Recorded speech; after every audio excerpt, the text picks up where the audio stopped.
Now it's time for the last word with the great Lawrence O'Donnell. Good evening, Lawrence. Good evening, Rachel. You know, after midnight last night, when I know you were fast asleep, I was watching bond market developments on Bloomberg, which was covering it live, and following the guidance of Stephanie Ruhle on Twitter, and realizing that something really big was happening in the bond market. Don't ask me to explain it. I just know it was like a wicked big thing, and it really changed the game today on the Trump tariffs, and it has been a pretty dramatic. I just want to read I have here the New York Times account of what really turned it. This is their inside the House reporting. It says the real credit, Mr. Trump's advisors claim, so there's that, should go to the bond market. Mr. Trump's decision was driven by fear that his tariff scandal could quickly turn into a financial crisis. And unlike the two previous crashes of the last 20 years, this would be entirely attributable only to one man. And that's pretty much what was being said, 2 o'clock in the morning last night about the action on the bond market. And here we are tonight. Yeah, I mean, seeing the stock market crash and crash and crash and crash like a Wile E. Coyote cartoon or something, like, oh, he's at the bottom of the cliff. Oh no, here comes the anvil to land on his head, even though he's at the bottom of the cliff. Here comes the piano to land on the anvil. I mean, to see that just catastrophic collapse that he initiated in the stock market is one thing, but in the bond market, it is a whole different thing. That is the spine of the U.S. economy. And it underscores, it undergirds the entire claim that we have to be the world's dominant economy, let alone the world's reserve currency. But if the bond market goes, it's 1,000 times, it's 1,000,000 times more serious than the stock market going. And that's what started to happen. And so, yeah, he completely caved because he had to, because he destroyed something that scared even him. And Jason Furman is going to join us. Jason Furman is going to join us tonight with the sober point that's worth making, which is, oh, by the way, the tariffs that remain in place at this point are exactly the same tariffs that were in place last Wednesday. He's just removed the most egregious, insane ones that he added in the meantime. And so the stock market might have gotten a bit too happy today. We will see. We will see. Yeah. It's a stop hitting yourself. Yeah. Stop hitting yourself. Stop hitting yourself feeling. Yes. Yeah. Thanks, Lawrence. Thank you, Rachel. Thank you. Trump backed down. That was the New York Times headline today. When Trump backed down, as predicted exactly 24 hours ago on this program. I mean, I didn't say it was going to be today. I didn't know that. But I did say the only way this was going to end, the only way was with Donald Trump backing down in the next few days, I suggested last night, or in a few months. The moron, as Elon Musk calls him, was nowhere to be seen in the media opportunities at the White House surrounding the great event of Donald Trump backing down today. Donald Trump's tariff advisor, Peter Navarro, was reportedly not in the room in the Oval Office when Donald Trump was composing his tweet that would revive the stock market today. But Treasury Secretary Scott Bessent was. And it was the Treasury Secretary standing alone beside the White House press secretary in the White House driveway for the dramatic televised version of the announcement heard around the world today. In what turned out to be the biggest media day of the year at the Trump White House, Elon Musk was nowhere to be seen. Elon Musk was silent today about the biggest news that Donald Trump has made in his presidency. Donald Trump backing down from his trade war was even bigger news than Donald Trump starting his trade war. And Elon Musk was silent about what Donald Trump did today. Yesterday, Elon Musk was calling Donald Trump's chief tariff advisor, Peter Navarro, a moron and saying that he was, quote, dumber than a sack of bricks. And then, of course, apologizing for insulting bricks. Yesterday, Elon Musk was enlisting his little brother to attack Peter Navarro and Donald Trump about the Trump tariffs directly. But today, Elon Musk was silent. But Kimball Musk was not silent. Kimball Musk, as we have reported to you, is Elon Musk's younger brother, who is a wholly owned subsidiary of Elon Musk and a member of the Tesla board, which means he is unlikely to ever say a word publicly that his older brother and boss does not approve of. And I mean word for word. At 9:47 a.m., a little more than 3 hours before Donald Trump announced that he was backing down, Kimball Musk attacked directly by name J.D. Vance and Donald Trump on Twitter. Kimball Musk identified a tweet by J.D. Vance saying, "It's bizarre to see all the limousine socialists screech desperately for dependence on Chinese supply chains and inflated equities. The Musk brothers and Tesla are entirely dependent on Chinese supply chains." And so Kimball Musk replied to J.D. Vance saying, "Republicans for higher prices. How about that? This Trump tariff tax has driven prices for everyday goods through the roof. J.D. Vance, I read your book. It's good. I'd think you'd have more sympathy for your community's cost of living. Inflation sucks for everyone, but it especially hits our underserved communities the most. And we all know how much the Musk brothers worry about our underserved communities who cannot afford to buy Teslas." So there's the Musk team at 9:47 a.m. calling it the Trump tariff tax and saying J.D. Vance and Donald Trump are now the leaders of Republicans for higher prices. Why did Elon Musk shy away from the Twitter battle this morning? When did Elon Musk know that his stock price was going to start climbing back up today because Donald Trump was going to announce that he was backing down?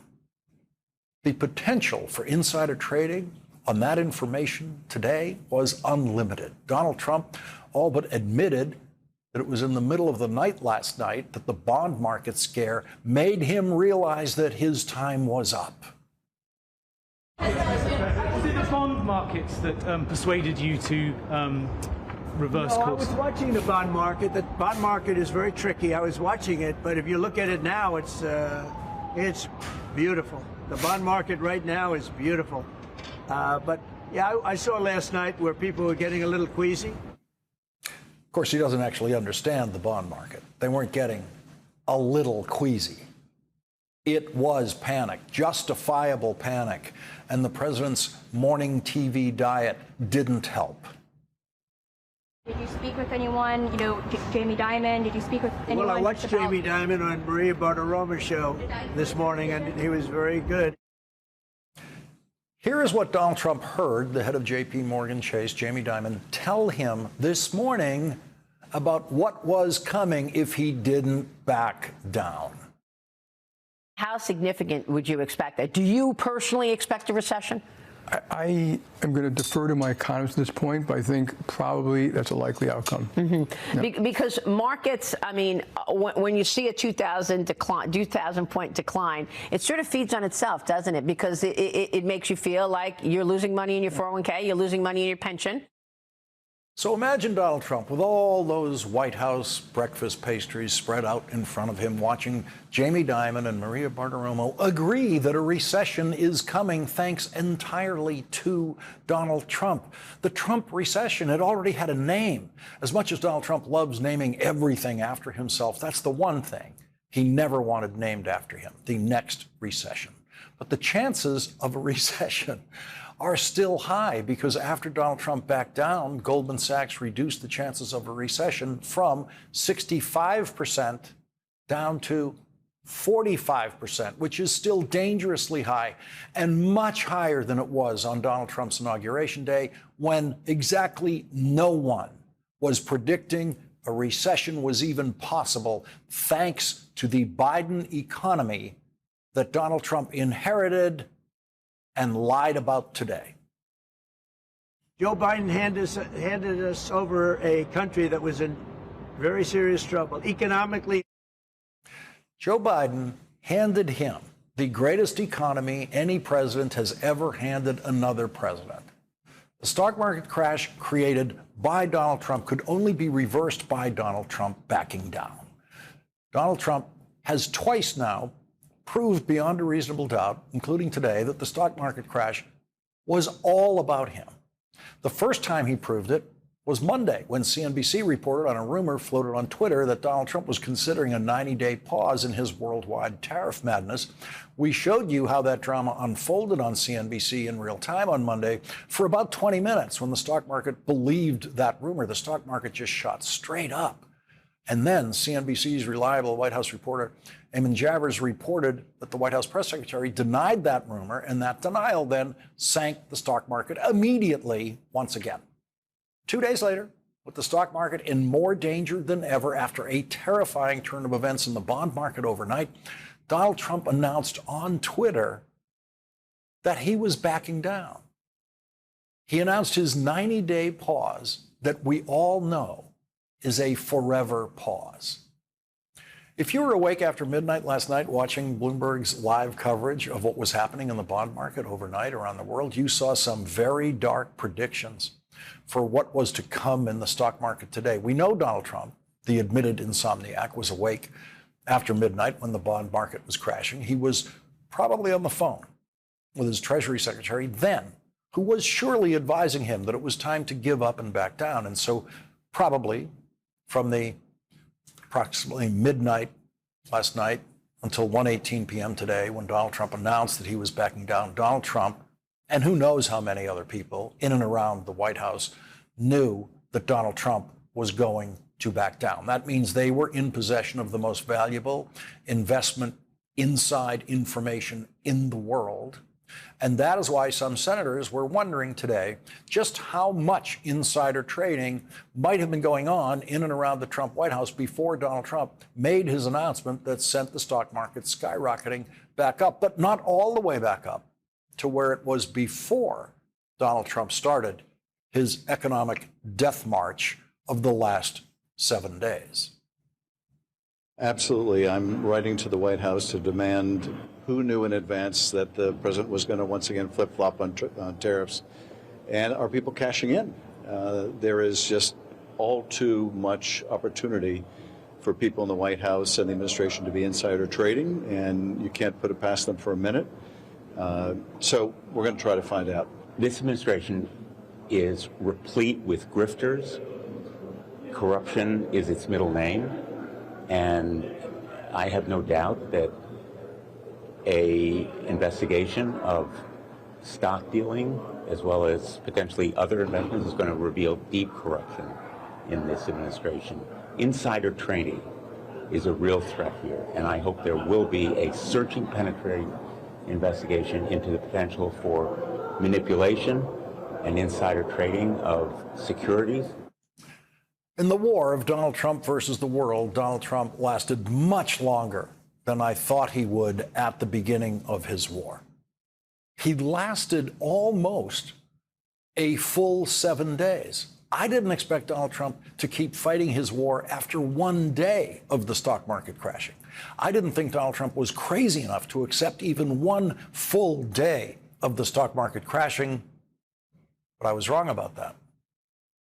In the House Ways and Means Committee today, Congressman Stephen Horsford asked the person who is supposed to be in charge of international trade policy in the administration, but is not, U.S. Trade Representative Jamieson Greer, if what we were watching today was the manipulation of the stock market so that some people could have a very good day in that stock market. We have people that are planning to send their kids to college this fall. People who are retiring whose benefits have declined. Is this market manipulation? No. Why not? If it was a plan, if it was always the plan, how is this not market manipulation? It's not market manipulation, sir. Well, then what is it? Because it sure is not a strategy. We're trying to reset the global trade system. That's offshored all of our factories. And what has that done? How have you achieved any of that? But to enact enormous harm on the American people, which was our concern from the very beginning. Tariffs are a tool. It can be used in the appropriate way to protect U.S. jobs and small businesses. But that's not what this does. So if it's not market manipulation, what is it? Who's benefiting? What billionaire just got richer? And all the while, there are not even any Republicans left in this hearing. They all left because they don't even want to defend this. But meanwhile, the Speaker is rushing to the floor to pass a budget reconciliation to screw America by passing the biggest tax cut in history on the backs of the American people. WTF? Who's in charge? It seems if anyone can be said to be in charge, it is Elon Musk. One day after Elon Musk called Donald Trump's tariff advisor a moron, without saying that makes Donald Trump a moron for following a moron's advice, which is the obvious implication, Donald Trump started following Elon Musk's advice, and he backed down. As I said last night, Donald Trump, if he managed to sleep after learning about what was happening in the bond market, was going to have to try to fall asleep knowing that he was probably next. That if Elon Musk was calling Donald Trump's tariff advisor a moron, the next logical person for Elon Musk to call a moron was the person taking the moron's advice. And Donald Trump was not prepared to live more than 24 hours of suspense of when Elon Musk might start calling him a moron. And so Elon Musk, in his public silence today, got Donald Trump to do what he wanted him to do today. But Elon Musk is not finished. Elon Musk needs Tesla to be exempted from the tariffs on goods coming into this country from China, because assembling a Tesla in the United States involves using components built in China. Sir, would you consider exempting some U.S. companies, maybe some larger companies who have been hit hard in the markets the last few days during this 90 days? As time goes by, we're going to take a look at it. There are some that have been hard. There are some that, by the nature of the company, get hit a little bit harder, and we'll take a look at that. Yeah. How will you determine that over the next 90 days? Just instinctively, more than anything else. So how are you going to determine which companies will be allowed to import goods from China without a tariff on them? And the answer is instinctively. That's what Donald Trump said. Donald Trump's going to do it in a way where there will be no rules at all for how he does it. There will be no legal process for how he does it. Donald Trump's going to do it instinctively. That was his word. In other words, Donald Trump is going to do it for the richest person in the world who has given him more money than anyone alive. Donald Trump is going to instinctively make sure that Tesla is able to import whatever it needs to import from China without the burden of the Trump tariffs. Donald Trump said, quote, "We're going to take a look at it. There are some that have been hit hard. That means Tesla. There are some that by the nature of the company get hit a little bit harder. That means Tesla. And we'll take a look at that," he said. "We'll take a look at that." Yeah. And so, on what may have been the day that saw more insider trading in Washington than any other day in history, we embarked on the beginning of the most corrupt possible arrangements for deciding what companies will not have to pay the Trump tariffs on which goods imported from which countries. Lobbyists will make hundreds of millions of dollars this year alone lobbying the Trump White House on that very issue. And Elon Musk will be lobbying Donald Trump directly, right in his ear, while Elon Musk can remain, as he did today, publicly silent. Leading off our discussion tonight is Democratic Congressman Brendan Boyle, Pennsylvania. He's a top Democrat on the House Budget Committee and serves on the House Ways and Means Committee. Congressman, thank you very much for joining us tonight. I want to begin with what was the breaking news from the House floor, which is nothing got done tonight. The Republicans were supposed to pass their budget tonight on the House floor, the same version of this that the Senate passed. What happened? Well, good to be with you. We started off this morning in Rules Committee. The House Republicans were able to pass a rule in order to bring their budget reconciliation bill to a floor for debate, which we debated this afternoon, and I was proud to lead on the Democratic side. But it became clear during that debate that a couple of their speakers on their side stood up, they're mostly Freedom Caucus members, and said that, frankly, they didn't believe that the cuts to Medicaid and cuts to other programs went far enough. And so at about 6:30 or so, they walked off the floor, a good 20 of them, with Speaker Mike Johnson. The floor was came to a halt for about a good hour and a half. And then when they came back, they decided they would give up and come back tomorrow and attempt to get an agreement. So the sticking point basically is a bill that already includes the biggest cuts to Medicaid in American history in order to pay for trillions of dollars of tax cuts for the top 1%. The Freedom Caucus and some House Republicans, enough to really tip the balance, believe it doesn't go far enough in terms of hurting those who are on Medicaid. So we saw in your committee today a testimony from the U.S. Trade Representative insisting, not very convincingly, that there was no stock market manipulation involved at all in what Donald Trump's been doing for the last week. The Wall Street Journal, editorializing tonight, says it would be hard to find better evidence that markets believe the biggest threat to the world economy is Mr. Trump's tariffs. It does seem that that case has been proven this week. Yeah, there's no question about this. A few months ago, hard to believe, under 3 months ago, before Donald Trump became president, absolutely no one was predicting a recession. The Fed was projecting continued growth. The Wall Street firms, all of them projecting growth. Rating agencies like Moody's and others, the only question was how much growth would there be? Now, for all of them, their base case is that a recession is more likely than not. Unlike 2001, the recession that was caused by the 9/11 attacks, or 2008, the recession that was caused by the housing bubble, or even 2020, the pandemic, this would be the first recession, I believe, in my lifetime that you can easily, directly attribute to one human being and his policies taking a growing economy and driving it into the ditch, into recession, in just 1 week. Yeah, it's the only one in history. Even Smoot-Hawley was in those tariffs were passed by the House and the Senate. President Hoover signed them into law. There were a bunch of fingerprints on that, but this was Donald Trump all by himself. Congressman Brendan Boyle, thank you very much for joining us tonight. Thank you. Thank you. Coming up, so what Trump tariffs remain in place after Donald Trump backed down today? The answer, which Wall Street's going to realize maybe sometime tomorrow, is most of them.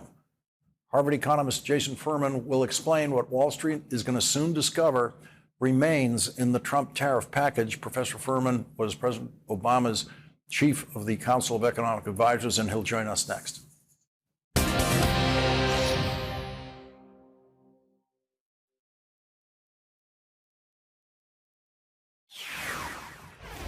CNBC's Steve Leisman pointed out this afternoon that today's increase in the stock market was not high enough to wipe out all of the losses people have suffered in the markets since Donald Trump was inaugurated. After withering punishment from markets, from bond markets, trillions lost across the globe, the president, he didn't just flinch, but he ducked when it came to what was coming his way here. So they can try to spin this as a victory, and maybe they have 75 calls. Maybe they get 75 trade deals. But it just seems to me that the other way to tell this story is that the president just flinched and did not run this by the markets, run this by the business, and he was facing a deep recession. I will point out there are still trillions lost from that day, Kelly. There's still quite a bit that's been lost here in terms of where we were just on April 3rd. We're still down, way down. These 10% tariffs, the market doesn't like these either. We didn't get that back yet. Joining us now is Jason Furman, former chair of the Council of Economic Advisors with President Obama. He is a professor of economic policy at Harvard University. Professor, thank you for joining us once again tonight. Donald Trump backed down to the extent he did without achieving a single trade deal with a single country in the world, not one. And Steve Leisman points out that we haven't gotten back all that was lost in the market just in the last week. What else is Wall Street going to realize about the tariff regime on day two, on the day after their recovery from the brink of disaster? That there are still quite a lot of tariffs. And in fact, one quite important tariff went up. So we're going to be seeing higher inflation over the next couple months, all the problems for the Fed, higher unemployment rate as well. Those tariffs include 10% on basically every country in the world, 25% on the parts of trade from Canada and Mexico that aren't covered by a trade agreement, 25% tariffs on autos, steel, and aluminum, and perhaps most significantly for the economy, 125% tariff rate on China. And whatever you think about the U.S. economic relationship with China, that large and abrupt a change is going to be very painful for us if the president sticks with it. Yeah, so this tariff regime that you just described is by far the highest tariff regime that this country has ever had. Yeah, that's absolutely, well, no, the highest in about 100 years. Yeah. You could go to the 19th century. They did better than this, but the highest in 100 years, a huge increase from where we were. I think what the markets were excited about, and I don't know that they're totally wrong, is that the president cares about them. And he has their interests at heart. And so this governor that I agreed with you, I was thinking the same thing as you. It would only take one day to knock him off it. So it took 7 days, but he listened. And so I do think they think that these tariffs are going to come down even more on China. But if they don't, if they stick where they are right now, it will get ugly again. So everything people have heard about the prices of cars going up, all of that still holds. 25% tariff on cars, that's still there. Thousands and thousands of dollars more when you buy a car. And explain how the tariff on cars that, let's call them foreign cars, it's not easy to define a car made in the United States, a car not made in the United States, but explain to how a tariff on cars not made in the United States will actually also lead to an increase in the price of cars made in the United States. Yeah, I teach an introductory economics class. And if you have two things that are relatively similar, they're going to sell for the same price. How does that happen here? Well, the price of foreign cars goes up. So the demand for them goes down. People shift over, increase their demand for domestic cars. That drives up the domestic car price. Plus, domestic car sellers can charge a higher price. So there's no way out of this. I mean, the same thing with bottled water. You want to buy Poland Spring bottled water instead of some foreign bottled water, guess what? They're both going to go up by about the same price. That's because both of those waters, at least to me, taste pretty similar. So it is, as we now know, and we've always known, it's entirely up to Donald Trump. And what the other door he opened today is the possibility of these so-called tariffs won't necessarily apply to every importer of Chinese goods. It may well be that Tesla is allowed to import whatever it wants from China without paying any of these tariffs. Donald Trump might just carve out an exception for Tesla or any other company he wants to help. Yeah, in President Trump's first term, he added more and more and more exceptions to his tariffs as time went on. And people that studied those exceptions found that they were granted for companies that had disproportionately donated to Republicans. And so far, he has not really done that. I mean, there have been a few small ones, but there haven't been that type of thing. But yes, either the 125% China rate will come down, or we'll get more and more exceptions. And I don't think those exceptions will be based on what is best for the U.S. economy as a whole. It will be based on whoever has the president's ear. So, Professor, what would you say tonight to people who are worried about their savings, worried about their possible retirement funds, worried about the pension funds that they might be participants in that are invested in this market and where the future of their own solvency depends on what Donald Trump decides each day he wakes up? Yeah, I mean, President's putting us all through much, much more uncertainty. I wish I was not on your show 2 nights in a row, Lawrence, as much fun as it is to be here. He's putting us all through much, much too much uncertainty. For most people who are investing, I still would focus on the long term. I have bought and held. It's too hard to figure out the timing and game this. If you sold all your stocks this morning, you would have lost money on the game today. So I would buy, hold, but I'd be a little bit pissed off about all the volatility, risk, and general down rather than up that's been introduced by this. There you go, using those fancy Harvard professor terms. Professor Jason Furman, thank you very much for joining us tonight. Really appreciate it. Thanks for having me. Thank you. And coming up, Elon Musk is a walking, talking conflict of interest, the biggest conflict of interest in the history of the American government. Boston Congressman Stephen Lynch is investigating that conflict of interest and will join us next.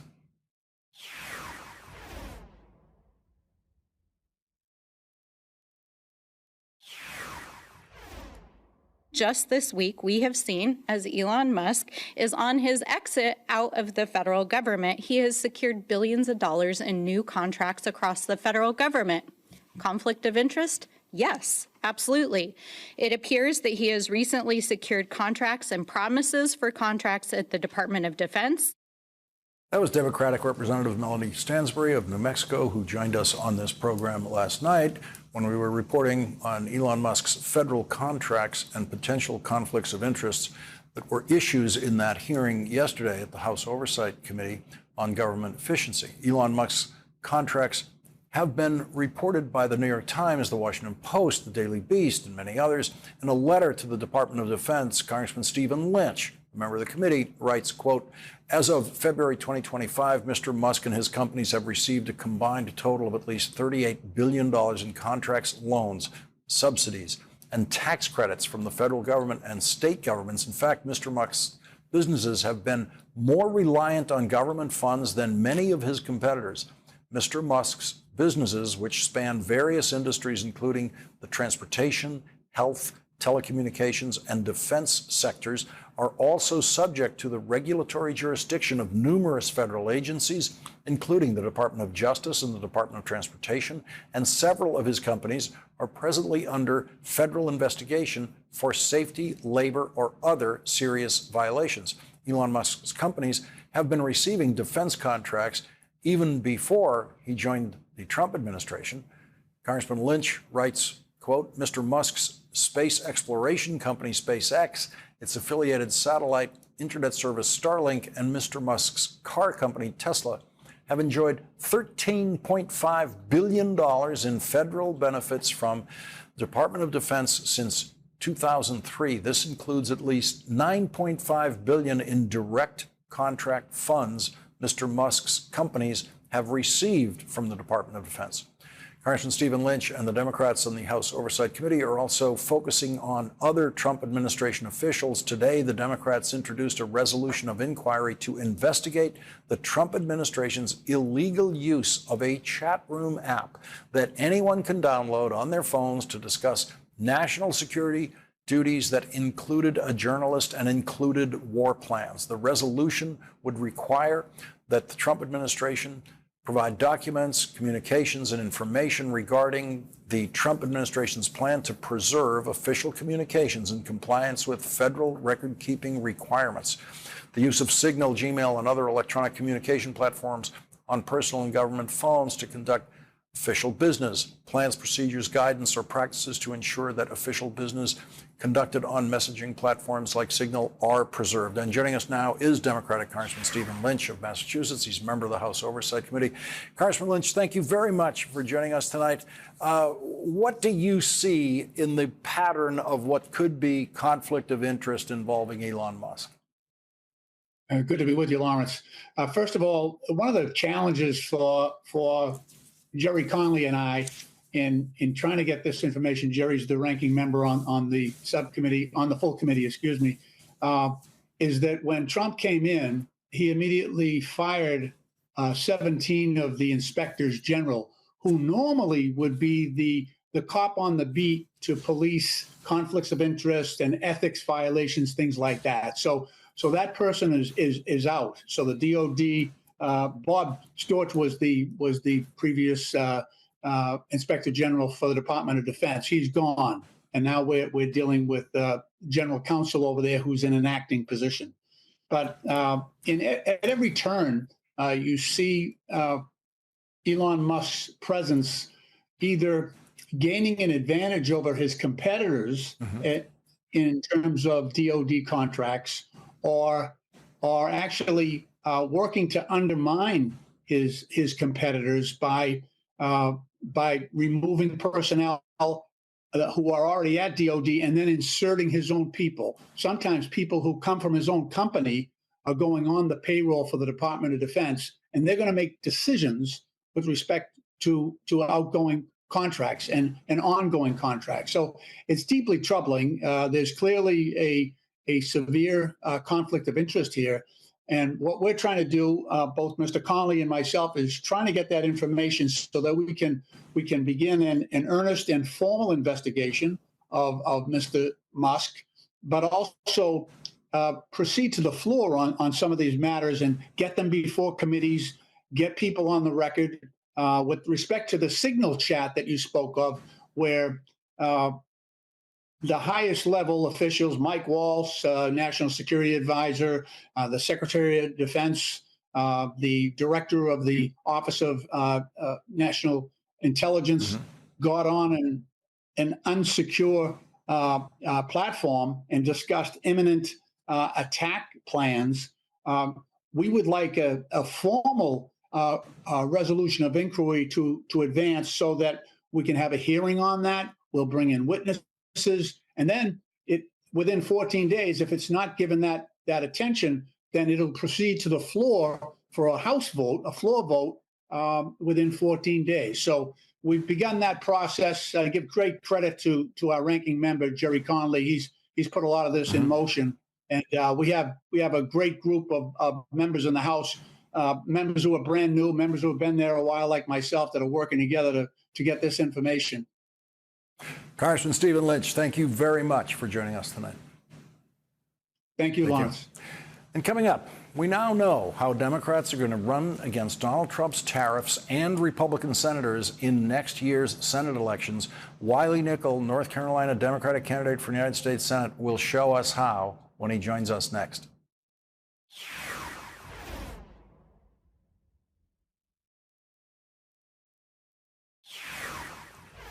During yesterday's Senate hearing on Donald Trump's failed tariff strategy, North Carolina Republican Senator Thom Tillis asked Donald Trump's U.S. Trade Representative Jamieson Greer a rather pointed question. In management consulting, we like to focus on is this concept of one throat to choke. In other words, when you're finally taking a look at a strategy, someone has to own it. And you can't say that it's the president or the vice president. So my first question to you, in this scenario, the decision maker who decided the alla prima approach, who has obviously had to have spent time anticipating what we saw in the markets and some of the pushback, I'm assuming this all got gamed out because it's a novel approach, it needed to be thought out. Whose throat do I get to choke if this proves to be wrong? And at 1:18 p.m. today, Donald Trump choked. And so Senator Tillis can now control his worst impulses, which we know he didn't really mean. Senator Tillis won his Senate seat in North Carolina in 2020 with only 48% of the vote. Today, former Democratic Congressman Wiley Nickel announced he is running against Senator Tillis in North Carolina. And the Trump tariffs are the main issue in that campaign as of today. The people of North Carolina depend on $5 billion in goods imported from Canada every year. But Senator Tillis voted against a bill in the Senate that would have blocked the Trump tariffs on those Canadian imports. Senator Tillis is now one of 7 Republican co-sponsors of a bill that restores Congress's control over tariffs as granted to Congress in the Constitution. The Trump tariffs are going to be following Senator Tillis and every Republican senator in their re-election campaigns. Senator Thom Tillis, time after time on issue after issue, Tillis votes with MAGA extremists for the Trump agenda. He voted for the tariffs that are cratering our economy and driving up prices for North Carolina families. Instead of standing up for our state, he bends the knee for a would-be dictator. And that's why I'm running to represent North Carolina in the U.S. Senate. Our democracy is at stake. Our economy is at stake. Our rights are at stake. President Obama always says, change won't come if we wait for some other person or some other time. The time is now. Join this fight at wileynickel.com. Let's get to work and get it done.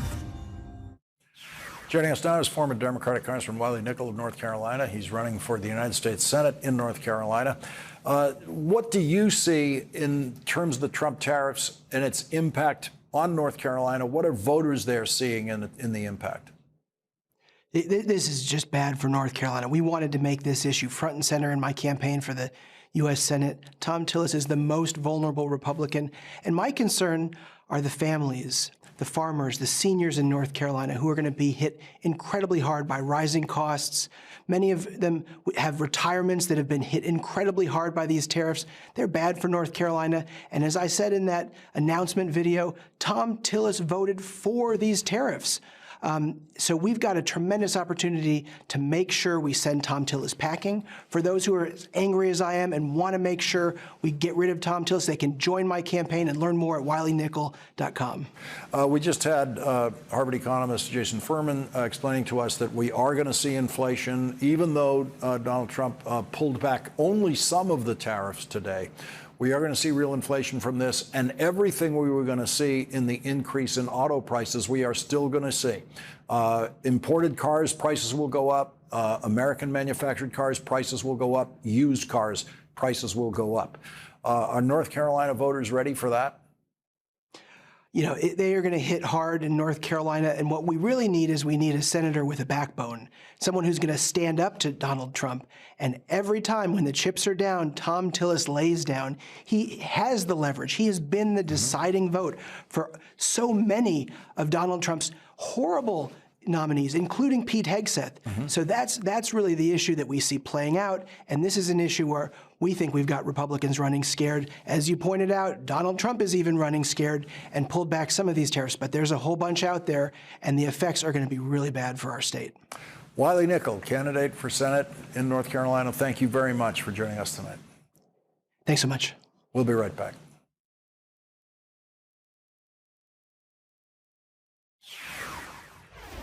North Carolina Democratic candidate for Senate Wiley Nickel gets tonight's last word.